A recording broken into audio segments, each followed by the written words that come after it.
Air is enclosed in a piston-cylinder device. The device operates as a heat engine and undergoes a cycle consisting of three processes. The processes are a constant volume process, a reversible adiabatic expansion, and a constant pressure process, but they do not necessarily occur in this order. The maximum pressure in the cycle is 10 megapascals. The minimum pressure in the cycle is 1500 kilopascals. The maximum temperature in the cycle is 2000 Kelvin. The ideal gas constant for air is given. What is the thermal efficiency of this cycle? How does this compare to the efficiency of a Carnot cycle operating between the same temperature limits? So let's begin as usual with our given information. So air is enclosed in a piston cylinder device. So we have a little closed system. Device operates as a heat engine. So we're going to have to know what a heat engine is as we go through this. We'll talk about that a little bit later. Undergoes a cycle consisting of three processes. So we're going to put our description of the processes here, but notice we don't know what order they happen in, so we can't put state points 1 to 2, etc. just yet. But the processes are constant volume, reversible adiabatic expansion. So if it's reversible and adiabatic, that means the entropy is constant. So constant S, and notice this is an expansion. So there's a bit of extra information about that one that's going to probably be useful. And the third process is constant pressure. So in a minute we're going to be drawing a PV diagram and trying to piece together what that looks like from that information. The maximum pressure in the cycle is 10 megapascals. So again, remember we can't say yet whether that's 0.1, 2, or 3 until we figure out what order these come in, but we can certainly say that P max is 10 megapascals. The minimum pressure in the cycle is 1500 kilopascals. So P min is 1500 kPa. The maximum temperature in the cycle, so T max, is 2000 Kelvin. And again, we have yet to figure out what point that's at. And the other thing we're given here is the gas constant, so we'll have that when we need it. Now, what are we asked to find? So we're asked to find the thermal efficiency of the cycle. So we're going to have to remember what that is. So that's part A. And then we're asked to compare that to the Carnot efficiency. So that's what we'll do. So our assumptions.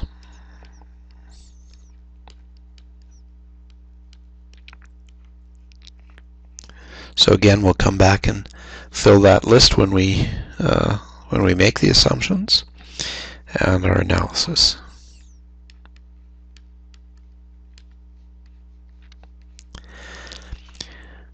So it's very important in this question, I think, to draw a PV diagram, because right now we've been given these pressures and this temperature, but we have no idea where they happen, whether they're 0.1, 2, or 3. So remember, this thing consists of three processes. So let's begin this by trying to figure out what this PV diagram looks like. So P and V. So we know constant volume is going to be a vertical line, constant pressure is going to be a horizontal line, and this third one, isentropic, is going to be an inverse relationship. So because this is air going through this thing, this is essentially PV to the K as a constant. So it's an inverse or polytropic relationship. The key thing here is we've been told this is an expansion. So I'm going to start off with that process just because we know a little bit more about it than the other two. We know what direction it's going in. So we're starting there. We're going through a polytropic process down to there. And we're going in that direction. So that constant entropy process looks like that.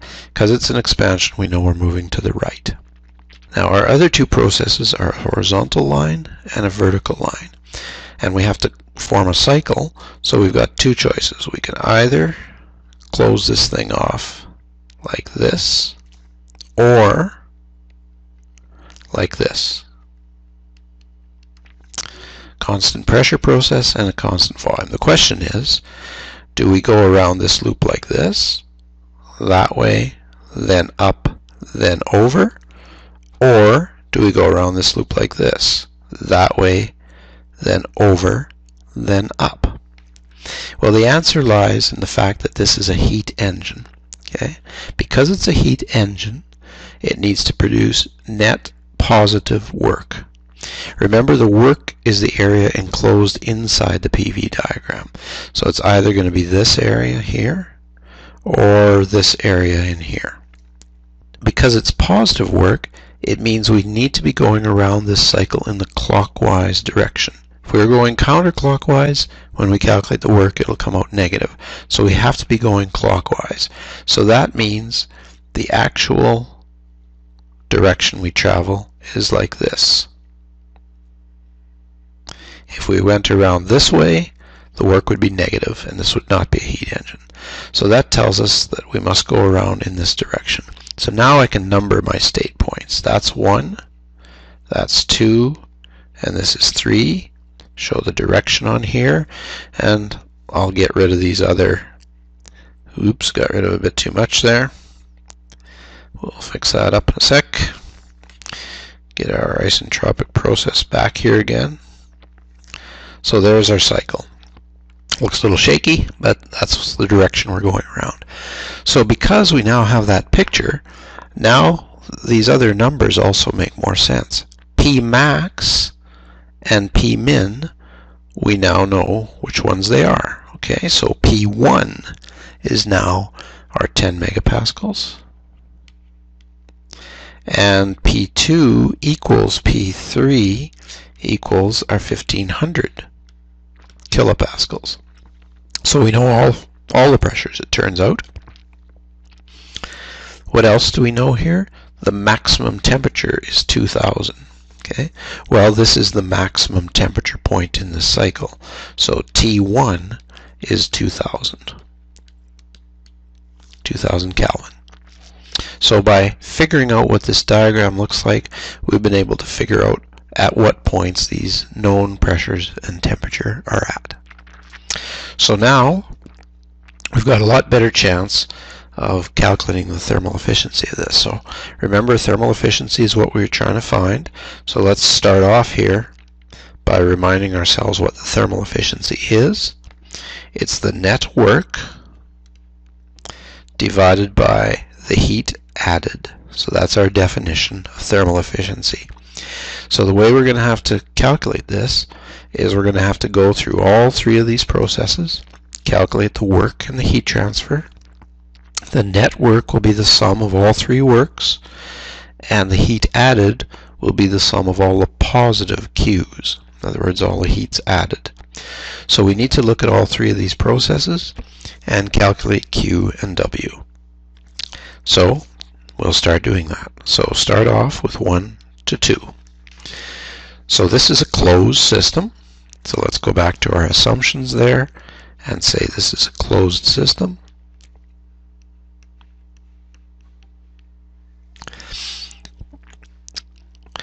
And so that allows us down here to say that Q from 1 to 2 minus the work from 1 to 2 is equal to U2 minus U1. So first law for a closed system. So notice when we wrote that down, we've already neglected kinetic energy and potential energy. So we better put that in our assumptions list.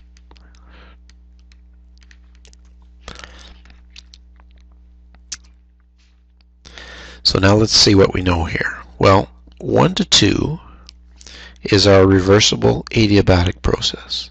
So if it's adiabatic, that means Q is 0. So the work from 1 to 2 is U1 minus U2. So notice I changed the sign of this, so I had to change the position of these two.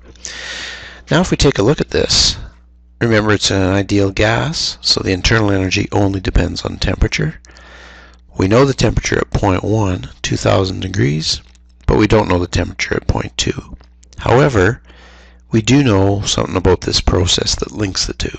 We know the pressure at both ends, and we know that it's an isentropic process, so it's reversible and adiabatic.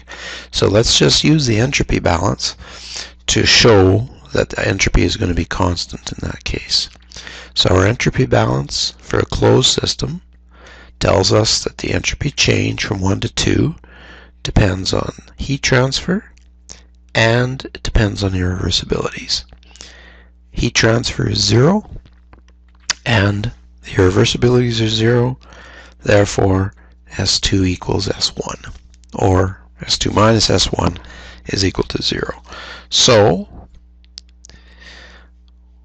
S2 minus S1 equals 0, but that's also equal to S2 0 minus S1 0 minus R log P2 over P1. So remember, entropy changes depend on both temperature and pressure. So in this case, the effective temperature and pressure adds up to 0. So need to look up some of these numbers now. So at T1 equal 2000 Kelvin, we look in table A22, which is our ideal gas table for air, and we find S10 is 3.7994 kilojoules per kilogram Kelvin. And while we're there, we'll look up U1, because we're going to need that when we return to the energy equation. 1678.7 kilojoules per kilogram. So now we can use this to calculate S20. So S20 is going to be S10 plus R log P2 over P1. Put our numbers in here. S10 is 3.7994 kilojoules per kilogram degree Kelvin, plus R is 0.2869 kilojoules per kilogram degree Kelvin, times the log of our pressure ratio. And P2 is 1500, and P1 is 10 megapascals, which is 10,000 kilopascals. So you have to be careful to get the pressure in the same units in the top and the bottom here. So those are both in kilopascals. So this works out to 3.25512 kilojoules per kilogram degree Kelvin. So now we can go to table A22 with this value of S0, and we can interpolate and get our value of U2. So U2 works out to 1004.78 kilojoules per kilogram.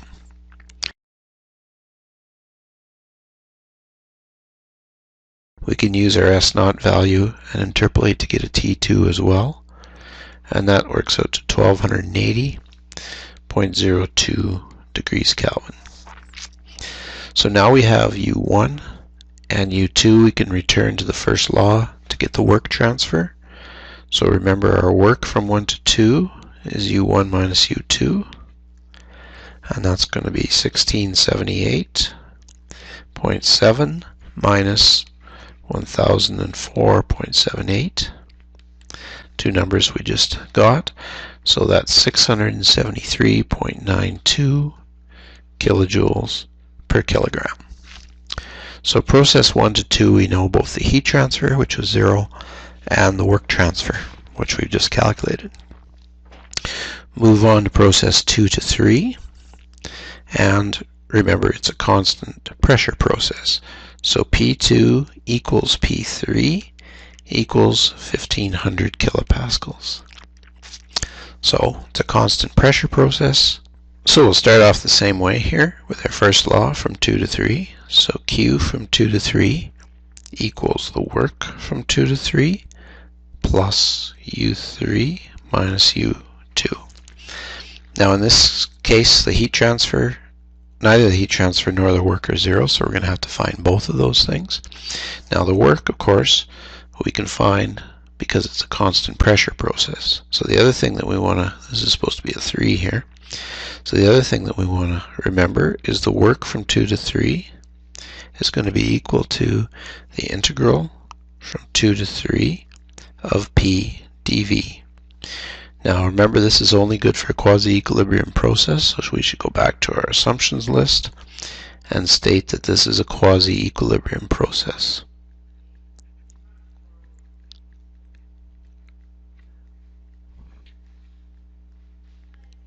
In fact, we'll just say all of them are quasi-equilibrium processes. And while we're back here, we should also indicate that we're treating air as an ideal gas, because we've already used ideal gas tables for air. So because this is a constant pressure process, this is just P2 times V3 minus V2. So we're going to have to figure out what these volumes are in order to calculate this work. And then once we have the work, we come back here, put it in. Hopefully we can get these internal energies and calculate our Q. So let's concentrate on these volumes first of all so that we can calculate the work. So what's V3? Well, come back to our diagram here and notice that V3 is the same as V1. And the reason I point that out is because we know lots of properties at 1. We know the pressure and the temperature at 1. So we can actually calculate the specific volume there right away, and it's equal to V3. So that's what we'll do, and that'll give us one of those volumes. So V3 equals V1. So the ideal gas law tells us that that's equal to RT1 over P1. So our gas constant, 0.2869 kilojoules per kilogram degree Kelvin. Temperature at 1 is 2000 degrees Kelvin. And the pressure at 1 is 10 megapascals, which is 10,000 kilopascals. Notice we have to get this in kilopascals because the gas constant is in kilojoules. So those units will all work out to give us V3 of 0.05738 meters cubed per kilogram. So that's the V3. We know the pressure, we know V3, so now we need to get V2. So V2 is going to come from the gas law as well, RT2 over P2. So let's take a look at point 2.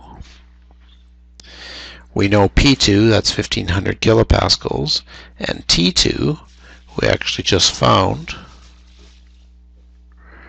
right here when we looked up U2. So we know all of these properties, so we can get V2. So this is our gas constant again, 0.2869 kilojoules per kilogram degree Kelvin.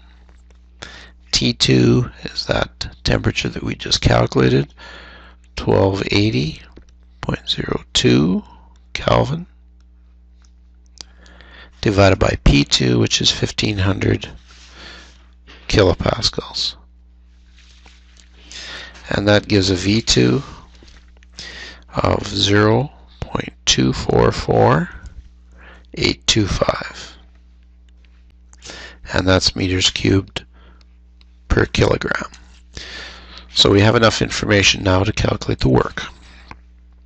So the work from 2 to 3, using this equation right here, will be our pressure, 1500 kilopascals, times our change in volume, V3, which is right here, 0.05738, minus V2, which is right here, 0.244825, both of those being meters cubed per kilogram.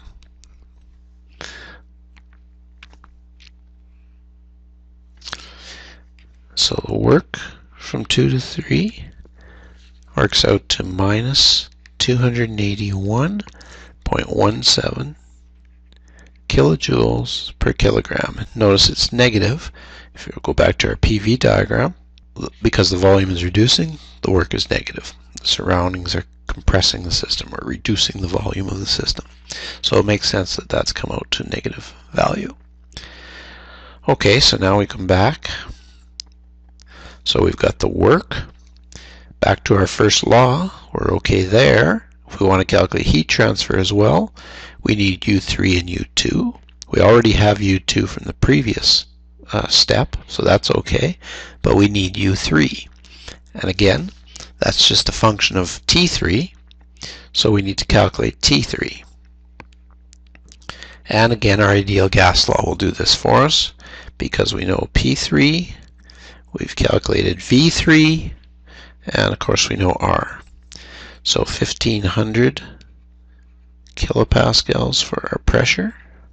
Specific volume is at 0.5738 meters cubed per kilogram, divided by our gas constant, 0.2869 kilojoules per kilogram degree Kelvin. So that gives us a T3 temperature at 0.3 of 300 Kelvin. When we work that out.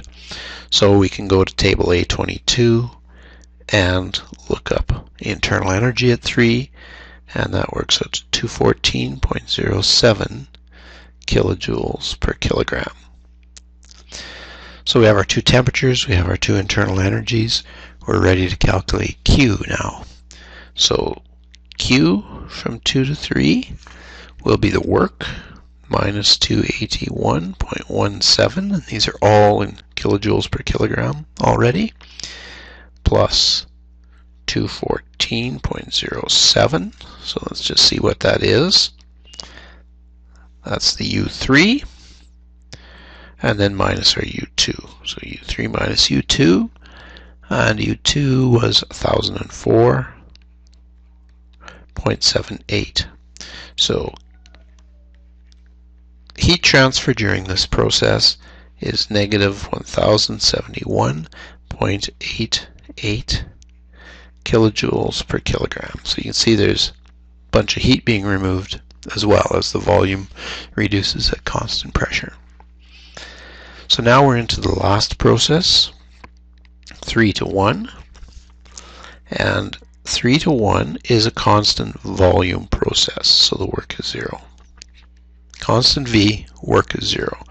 So what's left of the first law is the heat transfer will be U1 minus U3.